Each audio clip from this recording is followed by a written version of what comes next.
Warning. The podcast you are about to hear contains coarse language and tells stories of witches. Email us at missingwitches@gmail.com if you want to be heard. And blessed be. You might not expect to hear the name Tori Spelling on the Missing Witches podcast, but she might just be the reason some of you have heard of our next witch. This is the story of how Marie-Thérèse Alourdes Macena Champagne Lovinski, born in Haiti, pregnant at 14, former singer, sex worker, and tobacco inspector, a woman whose own face did not appear on the first edition of her biography, became the most famous Vodou priestess living in the United States today. This is a woman who was given her last rites twice and lived to tell. If you know her, you likely know her as Mama Lola. You aren't being a proper woman, therefore you must be a witch. You must be a witch.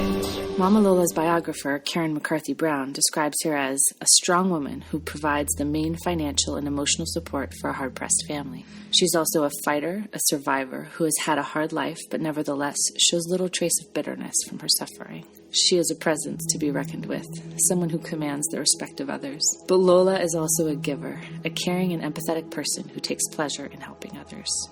By necessity, she has become adept at balancing this desire to help with the need to care for herself. If you are a woman, an empath, or especially if you are a witch, heck, if you are a decent human, you know that this balance is not easily attained. Some go their whole lives without ever coming close to the kind of compassion and fierceness and awareness and, yes, arrogance in the style of Ipposita Roy Chakravarti that is required to balance self and other. Worse, some never consider that maybe the two, self and other, are one, going their whole lives without ever knowing what it means to truly care. Mama Lola was born in 1936 in Port-au-Prince, the capital of Haiti.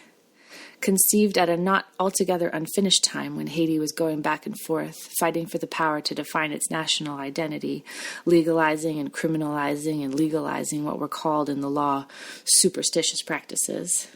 There had been a long-standing prohibition of spells as a result of colonization, the Catholic Church, not to mention the near 20-year U.S. military occupation of Haiti that ended in 1934. Stenio Vincent, Haiti's president at the time, maintained a ban on some public ritual, but in 1935 affirmed the right to popular dances. And then Mama Lola was born. Her mother, Philomise Macena, known as Philo, was also somewhat of a reluctant mambo. Mambo, sometimes mambo, is a term for high priestess in the Vodou religion. They are physical and spiritual healers. They give blessings, songs, prayers, and advice, clear hexes, lead and perform rituals and ceremonies. One can study and train and go through a complex set of protocols to reach the status of mambo, or one can become mambo, chosen via a dream dragged underwater, a calling to serve the spirits that cannot be ignored. Any woman who is called, or calls herself mambo, or curandera, or yogini, or ayurveda, or bruja, or sangoma, or witch, is sure to have a personal history rich with complexity and depth. And the history of voodoo itself is infinitely more rich and deep.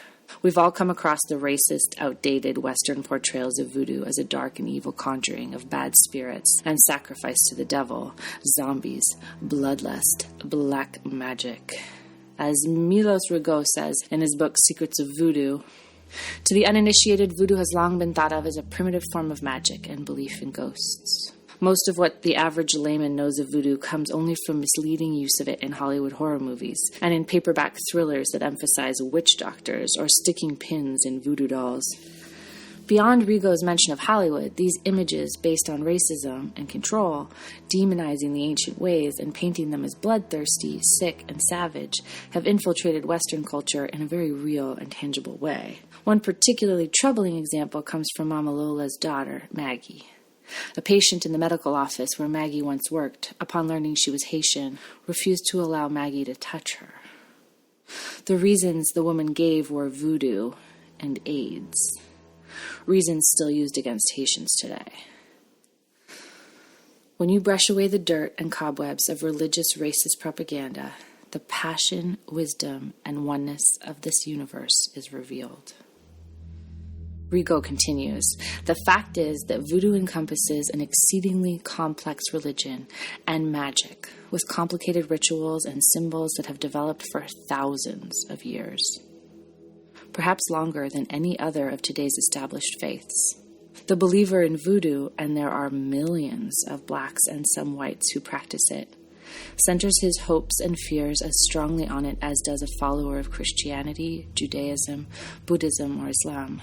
Indeed, the Haitian atmosphere seems ever impregnated with it, as if with a rich, mystical aroma of Africa, to the extent that individuals as well as families are conscious of voodoo's effect upon their lives with a curious mixture of glory and dread. And so it is that we approach this episode with the same curious mixture of glory and dread. Here we are learning the story of Mama Lola, and we find ourselves in the story of voodoo itself, and thus Ifa, Yoruba, Kemet. It's extremely vast and beautiful, powerful, intimidating territory. So we went looking for the witches we needed to guide us on this journey of discovery, and wow, did we find them. You'll see links to all our teachers on this leg of our path in our show notes, and we encourage you to read their books. To quote Queen Afua from her sacred text, Sacred Woman, by necessity, Sacred Woman training provides only a brief introduction to ancient Kemet. For indeed, the serious study of this civilization could take a lifetime.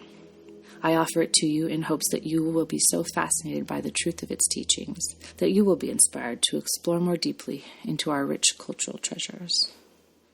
We couldn't have put it better. Like Maria Sabina's mushrooms, this podcast will only take you so far. As McCarthy Brown writes in Mama Lola, a Vodou Priestess in Brooklyn, Alourdes is a superb storyteller. But her stories, as she tells them, do not lend themselves to reproduction in a written text. Each story has a theme, better, a refrain, with which she opens and to which she returns time and time again as the story is woven, never in a simple logical or chronological fashion. Each time the refrain is repeated, it signals a new attempt to tell a story. Each attempt seems to capture the whole story. Yet none succeeds because the connections, the meanings, the layers of possible interpretation are too dense to be caught in a single telling. Thus, Alourdes moves in a spiral fashion, over and over the same ground when telling an important ancestral story.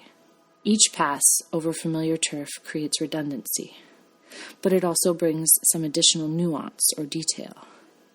To listen, it is necessary to relax with the rhythm and to trust that it will eventually bring her around to fill in the gaps. And it seems like her story must be told in the same spiral fashion. We'll keep coming back to McCarthy Brown's book because it's the most thorough biography of Mama Lola to date, drawing on her, at the time of most recent edition, 36-year friendship with and study of the Mambo. But even McCarthy Brown reminds us in her afterword that Mama Lola once said, "I hate that book because I change and it doesn't." But Mama Lola also said, "I got plenty confidence in myself. You want some too?" So with a yes, please, and thank you, Mama Lola, we present our humble opening of the gateway and spiral back to the beginning of all consciousness, the source of voodoo and its many siblings, Ifa. There's been an eternity of discussion on the birthplace of this great and sacred collection of knowledge. Perhaps the Yoruba of Nigeria are descended from a people who were living on the banks of the Nile in Egypt. Others claim the ancestors had traveled west from Ethiopia. We are definitely not the authority on this subject. But we do know that Western culture has done its weird, racist best to separate in our minds the venerable Egypt from its rightful place in the continent of Africa. So we're way more likely to know something about Kemet than we are about Ifa. Whether the two religions, for lack of a better word, of Ifa and Kemet are sisters, or mother-daughter, they definitely share the same blood. A blend of history, philosophy, medicine, and folklore. And we're looking for witches we've been missing, trying to learn something new and not fuck it up too much. So let's leave the pharaohs in their tombs for now, and just dive on over to the clear blue waters of the Gulf of Guinea and the dream dragged underwater. Our favorite book on Ifa is Ona Agbani, The Ancient Path, by Ialosa Apetibi Aloaomi Osunyemi Akalatunde. She writes, Ifa has been in practice for some 20,000 years. At the time of this writing, in the Western year 2002, according to its annual calendar, the Anago Yoruba nation itself is 10,045 years old. Those prehistoric civilizations that later merged and became the Anago were the first to practice this ancient way of life. As such, Ifa is the result of thousands of years of painstaking research and observation of nature and humans' relationship to it, as well as humans' relationship with the divine and other humans. The information gathered in this research is compiled in the sacred oral scripture of Ifa known as Vodou, and in the DNA of each melanated person as part of their genetic history, the storehouse of information passed from parent to child. According to the primordial observations of our ancestors, all things are part of the divine whole. All things includes objects that most would consider inanimate. There is no spiritual line of demarcation between the so-called sacred and the so-called secular. Everything that is granted the power to exist is wholly a part of the divine whole. In her glossary, which she refers to as a note about bara, or the use of word sound power in this book, Akalatunde makes a distinction between holy, and her spelling holy, W-H-O-L-Y, which is kind of a mix of the former two, part of the divine whole, part of the all. She says, our ancestors Africanized elements of English so that we can retain the power of the spoken word, called bara in the Yoruba language. I also take the liberty of spelling some words differently so that they will house the vibration that I am trying to create with them. Hopefully our reading will house that vibration that Akalatunde seeks with her words when she writes, Ifa is known simply as Yoruba here in the West. Ifa and its spiritual siblings from neighboring cultures have many bicultural offspring as a result of the Maafa, a key Swahili term meaning great disaster, used to denote the rape of Africa and the resulting slavery and colonization.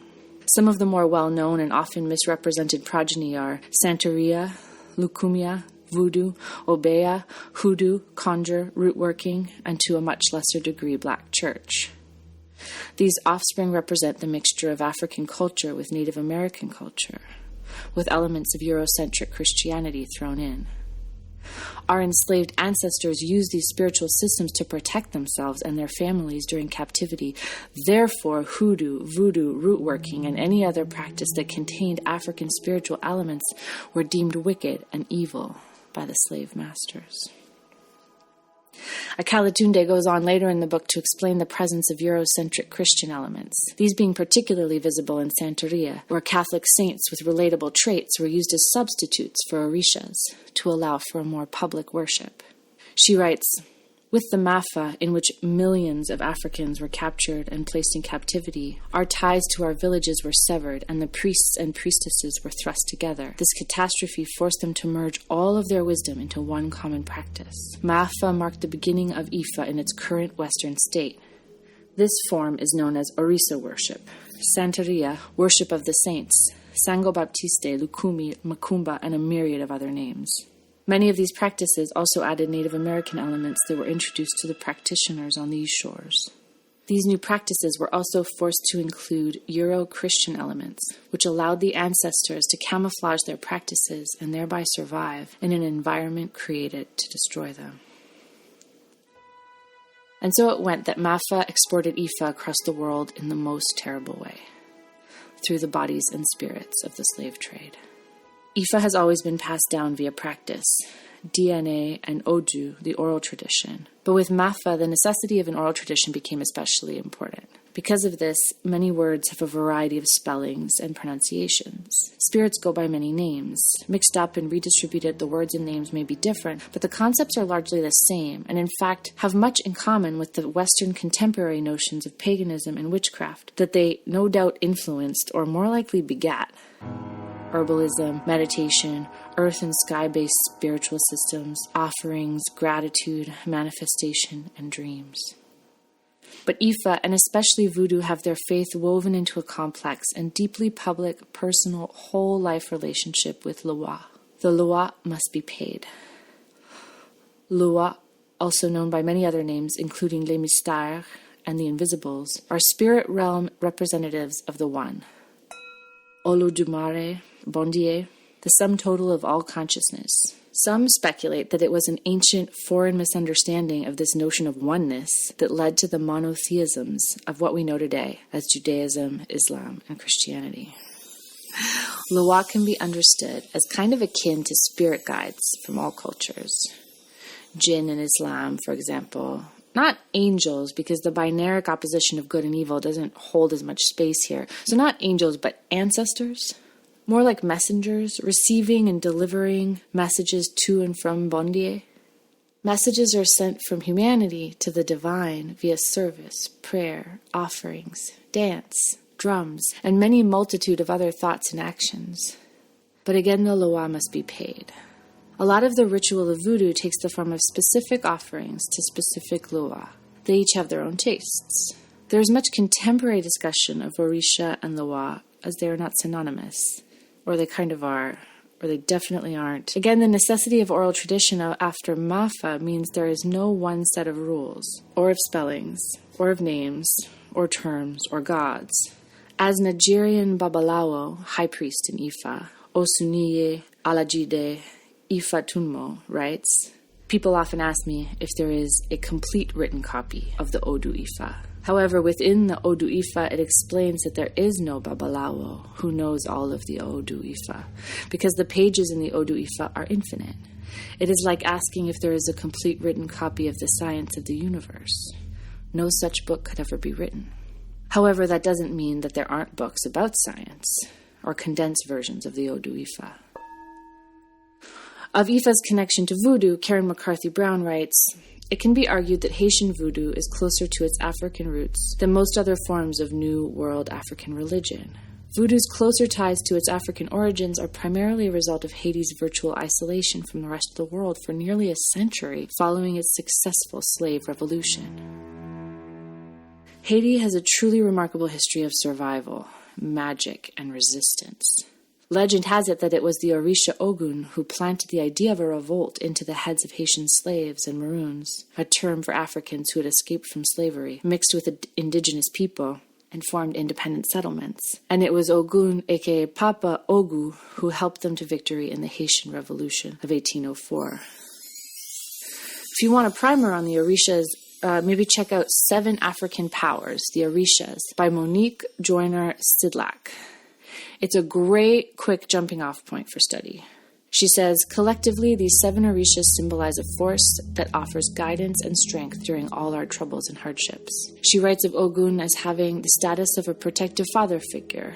Ogun is the Orisha of tools and weapons. Ogun gives strength and protection to individuals with a conflict to battle. This conflict is a power and identity struggle that dates back to 1492 when Columbus and crew arrived on Haiti, original land, mountain land, and renamed it Hispaniola, and having brought no women on their ships, took the women of Haiti by force, and finding no gold, turned to agriculture and human trafficking. This pushing, pulling, toil, and trouble of oppression and rebellion leads us forward through the layers of space and time back to the Haiti of 1936 and the birth of Mama Lola, a baby girl born Alourdes with all the wit and fire of her people's history in her blood. She comes from a line of healers, Manbos and Hugan, and most have stories of trying to ignore the call. But when Loa or Orisha make contact, attention must be paid. They manifest in visions, coincidences, but most likely and profoundly through dreams and even possession. Her grandfather and grandmother, Philo's mother and father, were legendarily magical. Grandpa was prone to drunken rage and specialized in revenge magic. He only spoke to the spirits when he wanted something. The story goes that when he died suddenly in the street, Sina, Mama Lola's grandmother, said, "It is better this way. I know the spirits want me. Before I always said no. Now everything has changed. Now I will serve the spirits. They will take care of me. I do not need a man." This may have been a prophecy for the generations of women to come in her family line. Philo's gift of healing at first showed itself exclusively through dreams. Solutions came to her, appearing in her head as spirit messages. But the vocation of healer, a job that for her could only be successfully performed upon receipt of a message in a dream that may or may not come, didn't exactly make for financial stability. Over time, though, Philo owned her craft, eventually becoming knowledgeable enough so she no longer had to wait for dream state instructions before counseling a client. She makes a name for herself as a mambo, at one point even counseling future President François Duvalier. But her generosity kept her from attaining wealth. Giving money away, paying others overdue rent, feeding their children, these were all common practices for Philo. Mama Lola's daughter, Maggie, says, "Work with the spirit run in my family. My grandmother, my mother, people coming in here to see my mother all hour of the day and night. She never too tired to see people, just like my grandmother, always helping people. They don't ever have no money, they just giving, always giving." Mama Lola claims that her mother never spoke of her father until one day, walking, a friend of Philo pointed to a man and told Alourdes, "That's your daddy." The child had never seen this man before in her life. When she questioned her mother, Philo told her that her father hadn't given 1 penny toward her upbringing. Mama Lola claims that the man didn't admit that he was her father until shortly after she won a small lottery. But his was also a family of Hugen, so perhaps by DNA, if not upbringing, Mama Lola had magic on both sides of her family tree. At 7 years old, Mama Lola had one of the most defining experiences of her life, which is funny because she says she doesn't remember it at all. One day she was badly bitten by the neighbor's dog. That night, leg carefully bandaged by her mother, Alourdes woke in a panic. Her head was spinning. Something was dreadfully wrong. She had to move. She got out of bed and walked and walked and walked. The frantic need to escape was the last thing Mama Lola remembers about the incident. She went missing in every sense. Trying to diffuse Philo's desperate fears, a friend joked, "Perhaps the spirits have taken Alourdes below the water. Maybe they want to make her mambo." There are stories about the Vodou Loa la sirène, that she will pull people down under the water, en bas de l'eau. If you speak French, you might understand this as en bas de l'eau, literally underwater, and she might force you to live there with her, connecting you through the water to all knowledge, all life. McCarthy Brown describes, "The stories have a common pattern. A person, usually a woman, disappears for a time, 3 days, 3 months, 3 years. When she returns, she is a changed person. She has gained sacred knowledge, living below the water where spirits instructed her in the arts of diagnosis and healing. I once met a rural priestess. When I asked her who had initiated her, she responded that no one had. Her instructions, she said simply, had come en bas de l'eau." At 7 years old, Alourdes disappeared for 3 days. This, combined with all these other weird bits of evidence that you should go and read about, suggests that maybe Mama Lola gained her true title of Mamba en bas de l'eau during those 3 days. In the end, she was found unharmed by the water. Her first job at age 16 was as a singer in Haiti's troupe folklorique, and not much is made of this time except that her singing career was well paid and ended when she got married. We do know that it was popular at the time for tourists visiting Haiti to want to see a voodoo dance, so this was maybe another prophetic time in her life, drawing her slowly to her past and to her future. Spiral forward, and Mama Lola is living on her own with 2 children in Port-au-Prince. She looks for work, eventually gaining employment through the government-run tobacco industry. She said, "Let me tell you something. When you go to the office and ask for a job, that man, the inspector, the one in the head office, if he say, 'Yes, I'm going to give you the job,' you have to sleep with him first. You say no, you don't have no job. Sometimes they make love to you and you still don't have no job. Sometimes when I think back, I get angry. But that's life. I can't help it. That's life." When she loses her job as a tobacco inspector, she's forced to sell sex more directly and frequently. Though she's quick to make a distinction between her role as a Marie-Jacques, or like escort, and a bouzen, or street prostitute. She goes on dates with men, dinner, dancing, and then sex. Interestingly, she would approach payment in the same way she would later as a mambo. She gives what she can and accepts what she's given in return.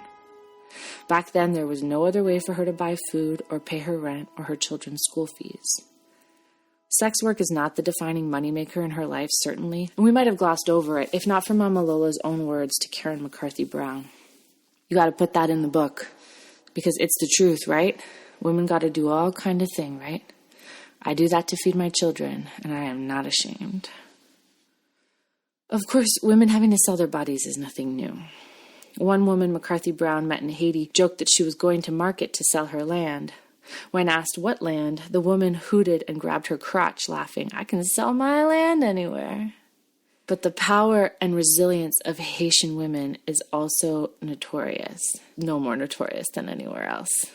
Perpetua Cherry writes in her essay, "Feminist is a Dirty Word in Haiti." On April 3rd, 1986, shortly after the end of the Duvalier regime, more than 30,000 women from diverse backgrounds took to the streets of Port-au-Prince to demand to be included in Haiti's return to democracy.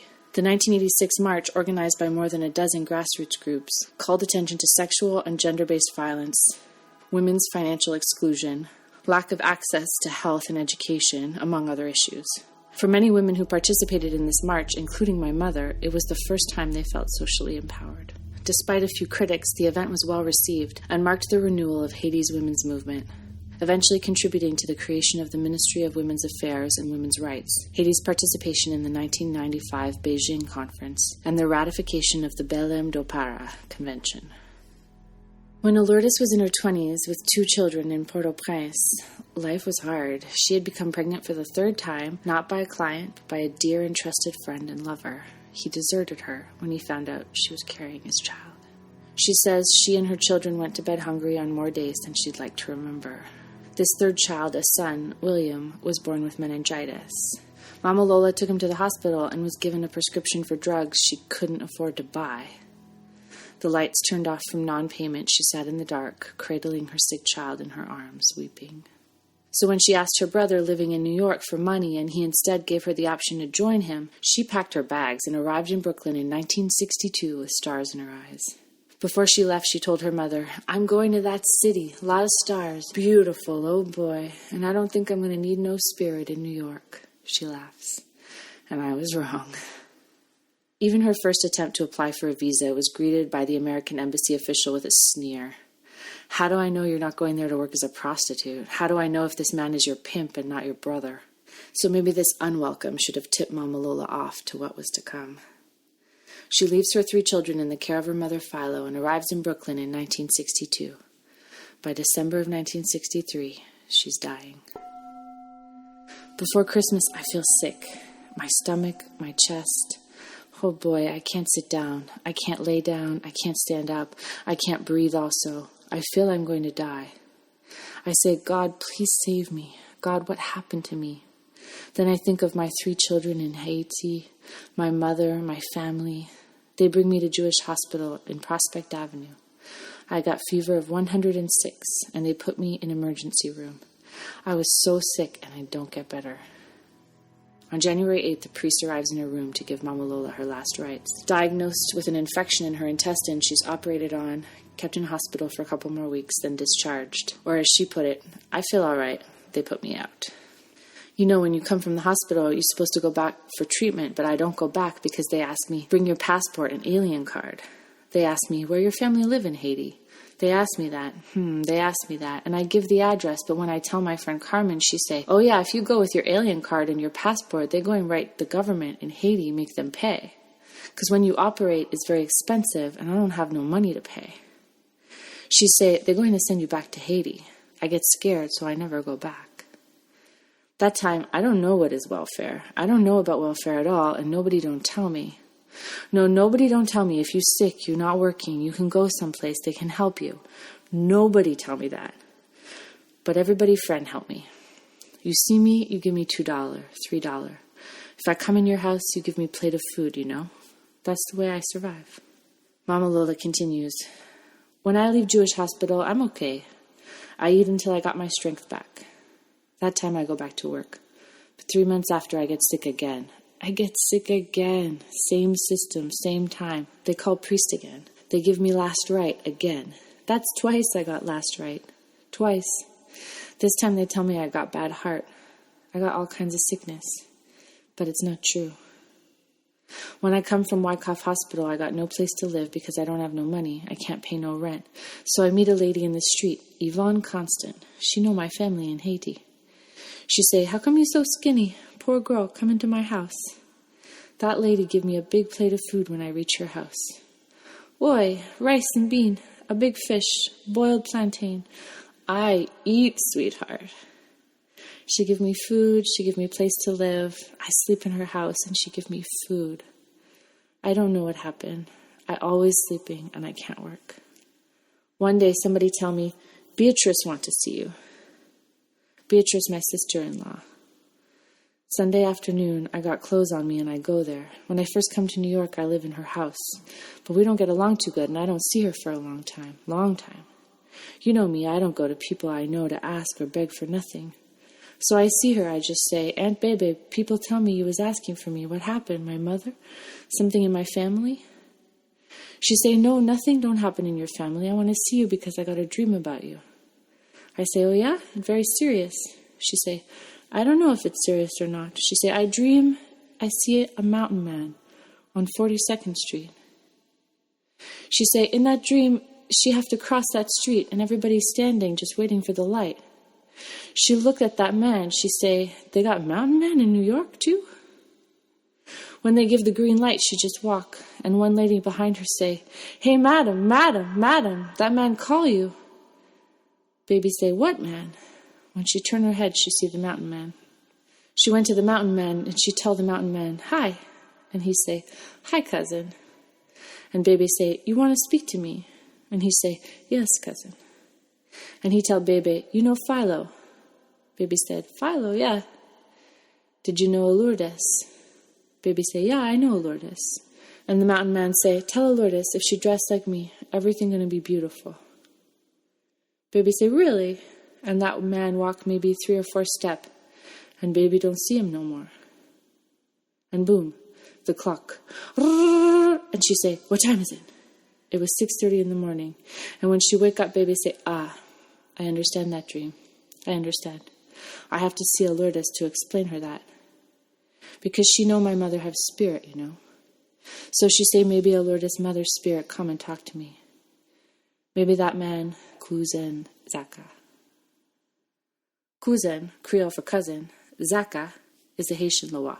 Baby recognized him because his color is blue, especially blue denim, the outfit of a Haitian peasant. He's excellent to talk to in regards to herbs and herbal medicine. So when Mama Lola heard her sister-in-law's dream, she knew what she had to do. She had to return to Haiti. But we got to stop and talk about zombies, because white supremacist patriarchy creates and feeds fears, and we got to name and shame them every time we see them. Witch, zombie, mummy, these are the creatures that populate our nightmares. Through fright tales and horror movies, ancestors and their beliefs are turned to monsters, to be feared but not revered. In her book Haitian Voodoo, Mambo Chita Tan gives us a brief history of the zombie. She writes, in the West African language called Kikongo, the word Nsambe means God or spirit. Haitians believe that in addition to the physical body and the animate force that makes a living body different from a corpse, there is also a special spirit within a person, their eternal soul. Members of the secret society are believed to know how to dislodge a person's soul from his body. This dislocation renders that person barely living, incapable of anything other than basic function. The term zombie has come to mean either the soul that has been stolen and enslaved before or after physical death, or the living person whose soul has been stolen and enslaved in such a manner. So it's especially heinous that colonizers should enslave people and then demonize even the word that came to denote a soul, also stolen and enslaved. We're reminded of a drug derived from seeds and essentially weaponized by Colombian criminals known as the devil's breath. The drug puts people into a zombie-like state. They lose both their memory and free will, blindly following instructions to empty their bank accounts, or give up their keys to their homes or cars, waking up in a park 2 or 3 days later with no memory of what they'd been led to do. If you're feeling cynical about voodoo or zombies, you might not be as safe as you think, because the capture of a soul doesn't just happen through magic or voodoo or crime or even mafa. A soul can be enslaved by any constant cutting down from the all-too-real world we live in. The person who had been so beat up and put down that they no longer have the strength or energy to care. For the science-minded among us, let's cite The Atlantic from an article titled How Poverty Changes the Brain. The brain's limbic system processes emotions and triggers emotional responses, in part because of its storage of long-term memory. When a person lives in poverty, the limbic system is constantly sending fear and stress messages to the prefrontal cortex, which overloads its ability to solve problems, set goals, and complete tasks in the most efficient ways. So maybe we should be less afraid of being eaten alive by walking dead zombies and more afraid of what happens when a mind and soul are enslaved. Lucky for Mama Lola, or as Zaka, Loa, and Bondier would have it, someone did care. Many did. And Yvonne Constant paid Alourdes' passage back to Haiti when it was her turn for Hands. Hands is a community-based financial exchange, a sort of good-natured, well-intentioned relative of the pyramid scheme. If there are 10 of you and you each put in $10 a week, then each week for 10 weeks someone gets $100. Except in Hands, there's no pyramid. Just a circle of protection and love. When Alourdes arrives unannounced in Haiti, her mother sees her and faints. Philo had also had a dream about her daughter returning, broken, from the United States. Within a few days of Mama Lola's return, Philo had been possessed by Papa Ogu. This is not uncommon among Mambos, when the priestess becomes what's known as a horse, and the Loa becomes the rider. Not dissimilar to the concept of the zombie, but this time it's a temporary possession, not sinister, used only to deliver a message or instructions from the divine. This time the message was from Mama Lola. She said, "Papa Ogu come in my mother's head and tell me I'm supposed to see with card. Do spirit work, help people." That I don't like. I say, oh boy, how am I going to do that? Because to help people, you got to know a lot of things. I say, how am I going to put all that in my head? My mother tell me, don't worry, you'll manage. Mama Lola followed this instruction and still today uses an ordinary or extraordinary deck of playing cards as her primary tool for divination. Karen McCarthy Brown describes the process of initiation and Mama Lola's part in it. She writes, "Initiation into the Vodou priesthood involves an elaborate set of rituals, the core of which is a long period of seclusion in which a person is said to couche, literally to lie down or go to sleep. These rituals are commonly referred to as taking the asson, that is, taking up the beaded rattle that is said to give priests and priestesses a certain amount of leverage in working with the spirits. The initiation rituals for Alourdes could not take place right away. Money had to be saved for drummers, sacrificial animals, food and drink for the spirits. Several sets of ritual clothing had to be sewn. Thus, on this first visit, only a simple ritual, called a lave-tête, a head washing, was performed. The head washing was a promise Alourdes made to the spirits, indicating that she had heard their request and intended to honor it. The ritual also cooled the rest of spirits in Alourdes' head and fed and strengthened them. After 2 weeks, she returned to New York.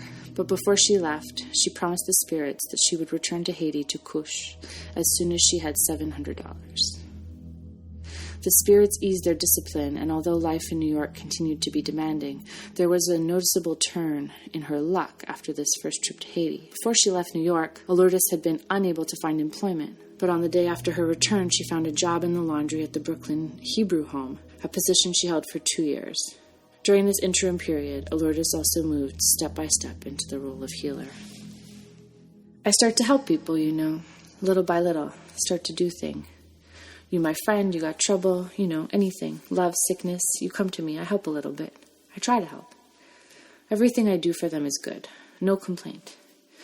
People start to give me money, $5, $10, because they're grateful. So one day I say to myself, I don't have no time to go to that job. So I quit that job and I just work in my house. I read card. I help people. During this time, Alourdes drew on skills acquired during the short visit with her mother on her awakening memory, and on the help of spirits who began to speak to her more directly through her dreams. My mother tell me, now you're going to see the real person. Somebody come in your house, they happy, dancing, drinking. Even they do that, you're going to see if they sad. They got something bad inside them, you're going to see that. Finally, when Alourdes had saved $700, she returned to Haiti to take the asson. Second time I go, I pass 1 month in Haiti. 9 days inside that little room where they couche me. Then I am mambo. When I come back to New York, people pouring all over me. People who lose job, I make them find job. People who's sick, I treat them. Their husband or wife leave them, I make that person come back. After I come back from Haiti second time, I do not have to go to work outside again. My mother showed me how to do good. Never do bad in your life, because when you do bad to people, that return to you. That return right on your back. I remember every single thing she told me because that's in my family. My great-grandmother served spirit, and my grandmother, then my mother, then me. Some people got spirit in their family, but when they grow up, they think they too big shot to serve that spirit. They too ashamed about that. But I'm not ashamed at all, because I love spirit, because they help me. That's my belief. By the 1970s, Mama Lola is a renowned mambo, called upon by people in need both in Haiti and the U.S., or by her initiates when a case proved too tough to crack. The black mambo, dressed all in white, trekking across cursed fields and broken hearts with her pail of Florida water, limes, ashes, indigo, molasses. This is the Mama Lola that Karen McCarthy met and studied. The first edition of Mama Lola, a Vodou Priestess in Brooklyn, came out in 1991, and the book served to fuel Mama Lola's already growing fame. Each edition after the first would feature her proud, beautiful, wise, do no harm but take no shit expression. Mama Lola accompanied McCarthy Brown on educational tours and fact-finding missions for years. She would continue to go back and forth to Haiti from time to time, from Brooklyn to Port-au-Prince and around the world, speaking, helping, building her reputation, building her power. Her last trip to Haiti was in 2009. A magnitude 7 earthquake struck Haiti on the afternoon of January 12, 2010. More than 500,000 people were injured or killed, with millions more displaced. One more disaster in a country that continues to suffer from centuries of political, economic, social, and environmental injustices and setbacks and inequalities. The earthquake was a disaster that would cause Mama Lola to claim she would never return to Haiti, her mother's home. Holy space and family altar destroyed, she said, there is nothing left. In the new millennium, Mama Lola took up practice at Voodoo Authentica, a voodoo shop, museum, and spiritual center in New Orleans, giving blessings and readings and performing other mamboli duties with her daughter Maggie and goddaughter Brandy, a role the shop calls Voodoo Ambassador. Brandy says, Mama Lola just has this presence that says, I know who I am and I am voodoo. If you come to Mama Lola, you are part of her. We reached out to the staff at Voodoo Authentica, who told us that as of 2016, Mama Lola is officially retired. She's no longer performing any kind of spiritual work or readings, at least not for the public. But the staff assured us that they are in frequent contact with Mama Lola, and she is well and living with her family. We can't leave New Orleans voodoo without spiraling past one of its most famed practitioners, Marie Laveau. Both Amy and I have visited her grave in St. Louis Cemetery on separate occasions. And there's always evidence of the faithful who have passed by before, leaving offerings, as we did, of tobacco, marijuana, crosses and cards, flowers or coins.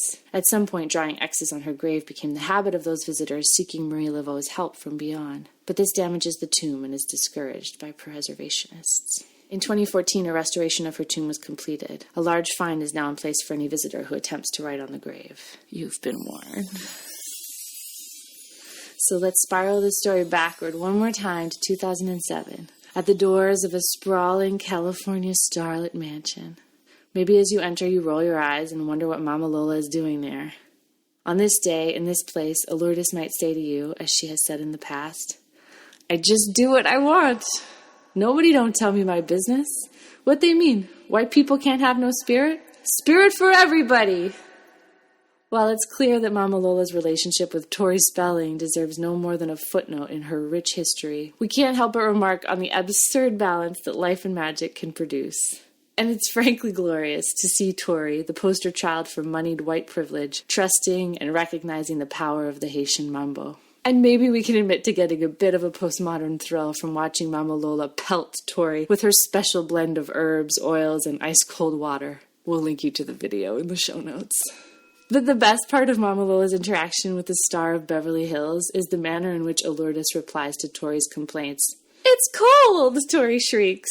It's not cold, Mama Lola states back, matter-of-factly, and with authority, as if her speaking the words quite simply makes them true. The water is not cold. Tori stops complaining. Mama Lola's words have changed reality. Your words, you know, can change someone's reality. We all know this. And we all need help sometimes. We all need to care and be cared for. And we should all aspire to a Mama Lola level of balance between caring for ourselves and caring for others.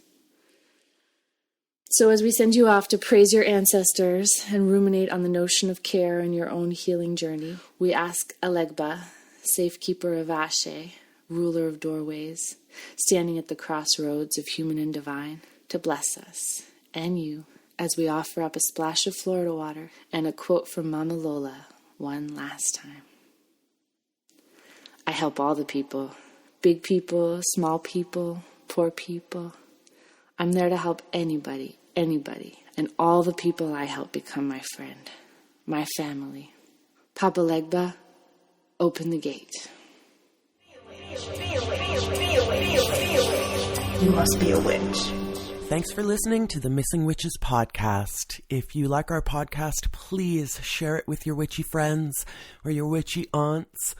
Like, subscribe, follow us on social media at Missing Witches. And as always, don't forget to join us on Wednesday for another episode of Witches Found. This week, I continue my conversation with Phoenix. So that's Missing Witches Sundays, Witches Found Wednesdays, missingwitches.com, at Missing Witches.